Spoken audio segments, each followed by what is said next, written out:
AMUCast. O AMUCast é um podcast sobre a medicina legal e perícias médicas e as suas importâncias para a justiça e a sociedade. Um produto com o apoio da Associação dos Médicos Legistas do Estado de São Paulo, da Faculdade de Medicina e da Escola de Comunicação da UNOeste. Olá, ouvintes do AMUCast. É muito bom tê-los conosco mais uma vez em mais um episódio AMUCast. O AMUCast é a medicina legal e a universidade. Estamos gravando do Laboratório de Comunicação da UNOeste. Temos o apoio da Faculdade de Medicina da UNOeste, da Faculdade de Comunicação e da Associação dos Médicos Legistas de São Paulo. Como é bom tê-lo mais uma vez, ter você conosco mais uma vez. E sempre chamamos grandes nomes com grandes temas. E eu queria convidar para estar conosco o Dr. Guilherme Monteiro Chaves. Dr. Guilherme, para começarmos, você poderia se apresentar e contar brevemente sobre a sua trajetória até se tornar um médico perito? Olá, Rita. Olá a todos os ouvintes da AMUCast. É um grande prazer poder conversar um pouco aqui com vocês nesse espaço tão importante dentro da área médica forense. Bem, logo depois que eu me tornei médico, que eu me formei, eu fiz residência médica no Hospital Universitário Gafrey Kinley, em medicina de tráfego. Eu nasci lá, sabia? Ah, que ótimo, que maravilha. Lá, inclusive, dizem que foi o hospital onde foi realizado o primeiro eletrocardiograma do Brasil, né? Essa eu não sabia. O que falam. E também naquele hospital foi onde foi identificada algumas lesões da parte cerebral relacionadas à parte do HIV, junto com o pessoal da patologia de lá. Enfim, o Gafrezão, eu fui da 7ª enfermaria, rodei lá na clínica médica no primeiro ano da minha residência. Durante o segundo ano eu rodava em outras especialidades e junto com o professor Egas Caparelli, que é o coordenador da residência de medicina de tráfego, comecei a acompanhá-lo em casos de perícia de DPVAT. Na época eu já fazia também uma pós-graduação em medicina do trabalho e achei que esse meio da perícia é muito perspicaz, muito intrigante, que nos obriga a estudar casos, sai do trivial, da rotina, e isso me cativou pelo tipo de desafio que é você lidar com situações que não são, muitas vezes, da cotidiana de um ambulatório, de uma emergência. E até interessante para o nosso ouvinte, né, doutor Guilherme? Porque as pessoas, às vezes, acham que em medicina a especialidade é só cardiologia, endócrino, né? E tem outras tantas áreas da medicina tão importantes quanto. Perfeito, professora Rita. A medicina legal e perícia médica é uma das 55 especialidades, a única voltada a trazer essas questões de esclarecimento ao judiciário e à sociedade. Diferente das outras 54, a gente não busca uma promoção de saúde, sim dirimir dúvidas e questões que estão em discussão, seja da questão administrativa para a sociedade ou para o próprio judiciário, né? Pode ser dentro da parte criminal, parte civil, todos os fóruns. Enfim, então foi na residência médica que eu comecei a ter contato com perícia médica. Já tinha alguns outros amigos que faziam, só que eu pouco conhecia sobre a área, e ali eu busquei me capacitar, busquei fazer cursos, fiz curso do Tribunal do Rio de Janeiro, depois fui fazer outros cursos, tive a oportunidade de fazer curso em Coimbra, em Madrid, fiz um curso online com o professor Ranavaia, que é um dos autores do AMA Guides, para poder falar em relação ao nexo causal, e a gente vem sempre tentando se aperfeiçoar, aprimorar, conhecer um pouco mais, se capacitar para poder atuar dentro da perícia médica. E na sua experiência pericial, me diz aí quais são os elementos indispensáveis para se caracterizar um erro médico, porque você atua nessa área também, né? É a área que eu mais gosto de estudar e atuar nessas questões de responsabilidade profissional da área médica. Pode ser tanto da parte civil, ética profissional nos conselhos, ou parte criminal. Bem, é ensinado para todo médico, desde a faculdade, que é fundamental a gente ter um bom preenchimento de prontuário. E o prontuário, além de sua função principal, ser registrar a evolução clínica daquele paciente que consta no prontuário e permitir uma evolução retrospectiva, você acompanhar como foi a entrada, o período das internações, das consultas, seja de ambulatório, de consultório, de uma enfermaria, de uma emergência, ele também é a única prova que o médico tem de que foi atendido aquele paciente e quais condutas foram tomadas. Então, o bom registro do prontuário é o que nos permite a gente apurar de forma adequada o que ocorreu. Se eventualmente tem omissões de informações ali, existe uma responsabilidade do profissional comprovar que atendeu adequadamente, e se ele não registrou, isso prejudica muito esse profissional. Aquele profissional médico que for fazer uma avaliação de um colega terceiro, que for atuar como perito em ações de erro médico, ele deve uma humildade de avaliar que, diferente dele que está ali sentado lendo um caso que já ocorreu, ele já sabe o desfecho, no caso concreto, no dia do atendimento, seja numa emergência, no atendimento de uma UTI, seja num ambulatório, num posto de saúde com pouca estrutura ou uma cirurgia de urgência, a gente tem que contextualizar qual era o cenário daquele momento, quais recursos que o profissional tinha, qual era a apresentação clínica, quais possibilidades de diagnóstico ou de possibilidade terapêutica disponível pelos equipamentos, pelas medicações. E para esse avaliador saber disso, entender contextualmente, é fundamental que o profissional, no seu dia a dia, coloque como hábito informar: olha, o tomógrafo está quebrado, olha, requisitei penicilina para a farmácia e fui informado que não tem, então opto por outra droga. Dentro do contexto aqui, fiz a avaliação, está estável e, diante desse cenário, dou alta, solicitando que retorne caso agrave, caso piore, ou não, que retorne em 15 dias, 7 dias, 10 dias, o que for. Então é fundamental que o médico transcreva o teu raciocínio para o prontuário, que somente assim vai poder permitir ter uma defesa adequada e uma avaliação justa daquele médico que for fazer essa avaliação, e que esse médico tem que ter essa perspectiva de não ser engenheiro de obra pronta. E aí, em sua visão, quais são os aspectos mais frequentemente negligenciados pelos profissionais de saúde que acabam pesando contra eles, por exemplo, um processo judicial?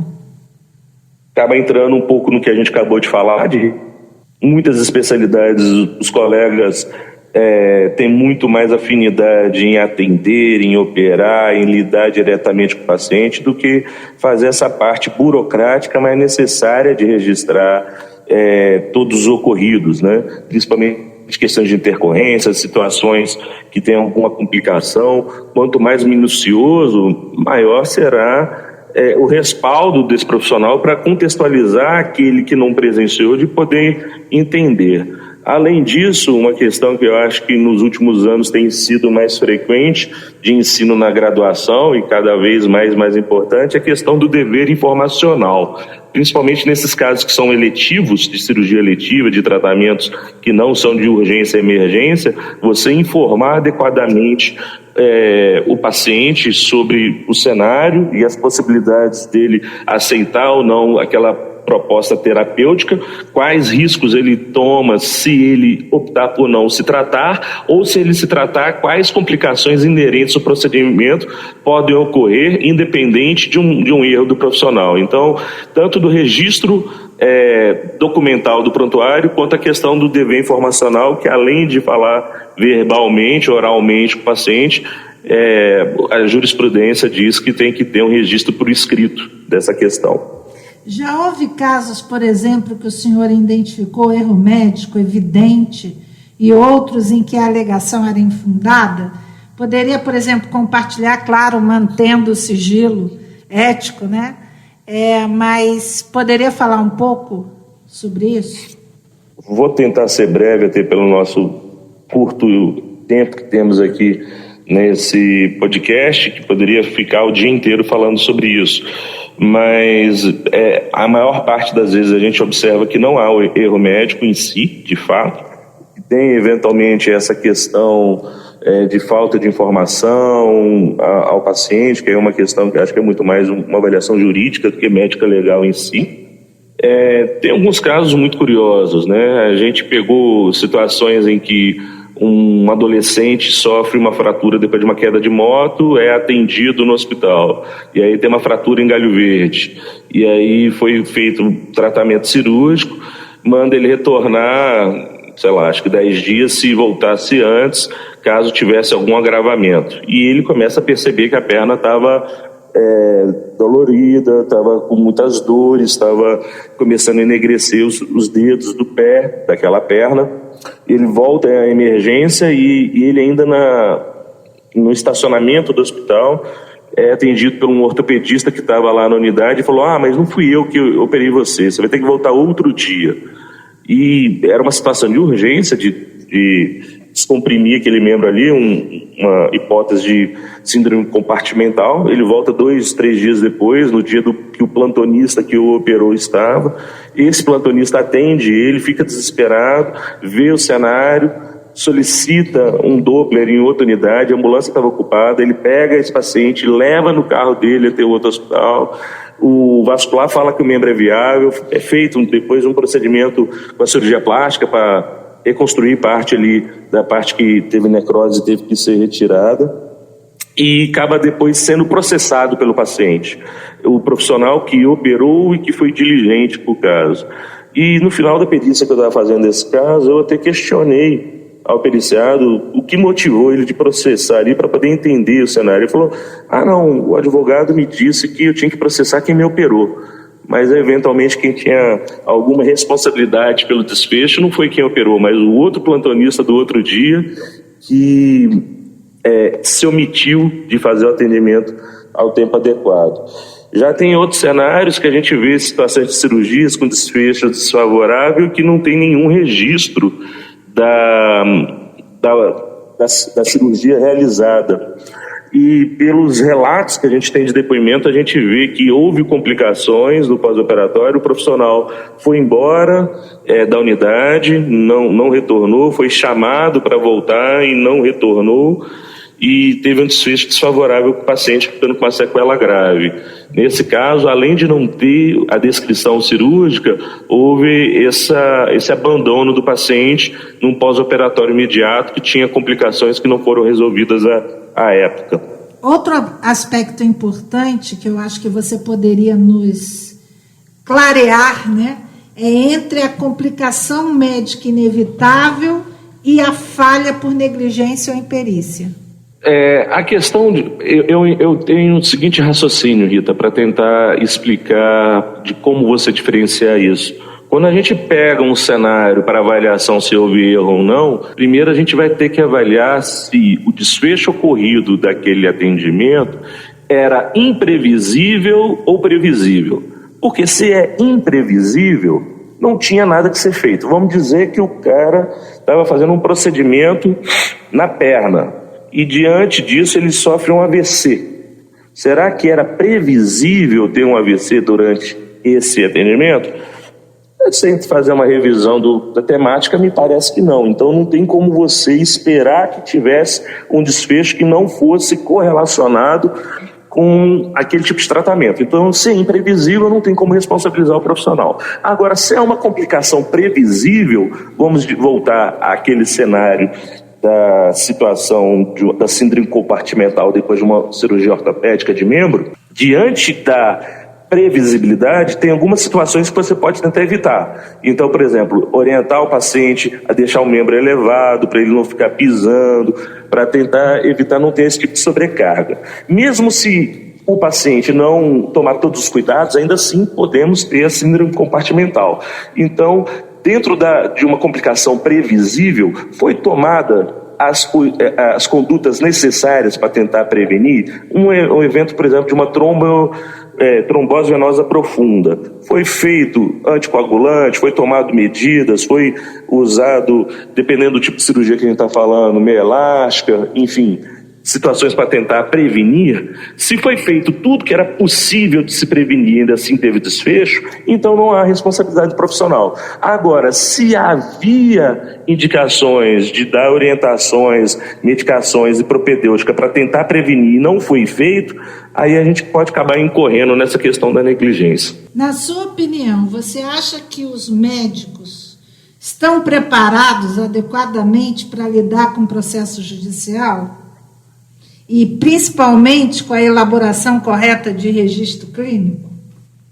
Olha, acho que elaboração correta de registro clínico, eu entendo que sim. Eu, pelo menos, na minha formação durante a faculdade, eu era muito orientado sobre isso com os professores. Durante a residência médica, o meu professor da residência, na parte clínica médica, ele era muito exigente sobre isso também. Quando faltava alguma coisa do hospital, a gente registrava em prontuário, informava a direção. Então, assim, eu acho que dentro da parte da formação, a gente tem as orientações. A questão, eu acho que acaba caindo naquele ponto que eu disse, que muitas vezes o profissional está muito mais interessado em só atuar, atendendo o paciente, operando e tudo, e não quer ter o ônus de fazer os registros adequados. Assim como, às vezes, a própria rotina com o volume de serviço numa grande emergência, ou profissionais que estão envolvidos mais com atendimento de curto espaço de tempo, com planos de saúde, isso acaba limitando muito tempo para ele se dedicar de uma forma mais adequada e acaba gerando essa complicação, né? Mas eu acho que na graduação, pelo menos na que eu tive e do que eu vejo, existe essa ênfase e muitas acabam dando a devida atenção e a importância disso. Quais as recomendações, por exemplo, você daria aos médicos para evitar envolvimento em ação judicial por erro, do ponto de vista pericial e documental? Da parte documental, acho que seria principalmente essa questão de tentar registrar tudo possível, tentar ser claro e ter buscar um bom relacionamento médico-paciente. Tem situações de exceção que acaba gerando o processo, mas em boa parte das vezes, mesmo com desfechos desfavoráveis, a gente vê cenários em que o paciente não judicializa contra o médico por causa da boa relação entre os dois. Então, quando tenta buscar uma maior clareza e melhor relacionamento, diminui o risco de judicialização. A gente não tem como falar em eliminar, porque cada caso pode ser um caso, mas acho que o bom registro e o bom relacionamento médico-paciente com simpatia, empatia, respeito, urbanidade com o paciente, profissionalismo é muito importante para tentar evitar. Guilherme, muito bom conversar com você.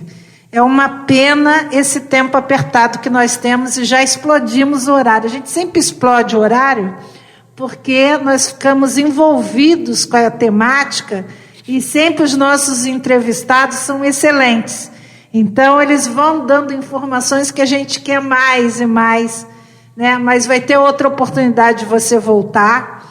Eu já te agradeço pela sua dedicação, pelas suas palavras, pelas suas orientações, principalmente vindo de BH, né? Você está em BH, é isso?